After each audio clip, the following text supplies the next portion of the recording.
Hello guys, আজকে আমি আপনাদেরকে দেখাবো কিভাবে আপনারা আপনার রাউটারের স্পিড বাড়াবেন। সো ফার্স্টে আমাদের এখানে ক্রোমে যেতে হবে। সো আমরা ক্রোমে ঢুকলাম, তারপর আমাদের টিপি লিঙ্কের রাউটারের অ্যাডমিন প্যানেলে ঢুকতে হবে। সো এখানে ঢুকে আমাদের প্রথমে পাসওয়ার্ড দিয়ে এখানে লগ ইন করতে হবে। দিলাম, এখন আমরা লগ ইন করলাম। তো ফার্স্ট অফ অল আমাদেরকে এই রাউটারের ফার্মওয়্যার আপডেট চেক করতে হবে। সো এখানে কিনারে দেখা যাচ্ছে আপডেট নামের একটা অপশন। সো এখানে দেখবো আমাদের ফার্মওয়্যার আপডেট ঠিক আছে কিনা।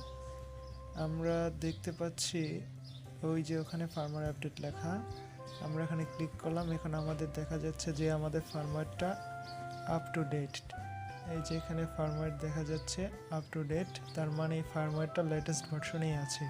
সো এখানে আপডেট করার কোনো মানে নেই। সো তারপরে আমাদেরকে দেখতে হবে রিবোট অপশন অন আছে কিনা।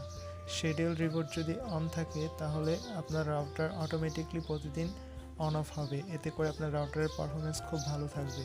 সো এটা সবসময় অন রাখা ভালো।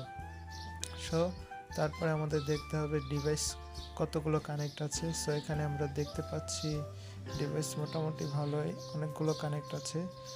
আর এখানে আমাদের অ্যাক্সেস কন্ট্রোলটা অন রাখতে হবে হোয়াইট লিস্ট আকারে।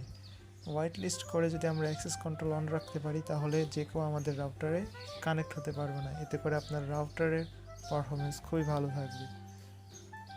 আর কিভাবে অ্যাক্সেস কন্ট্রোল অন করতে হয় এবং হোয়াইট লিস্ট করতে হয় সেটা যদি আমাদের কাছ থেকে জানতে চান তাহলে এখানে কমেন্ট করে জানাতে পারেন। সো আজকে এতটুকুই। এগুলো করলে আশা করি আপনার রাউটারের স্পিড বেড়ে যাবে।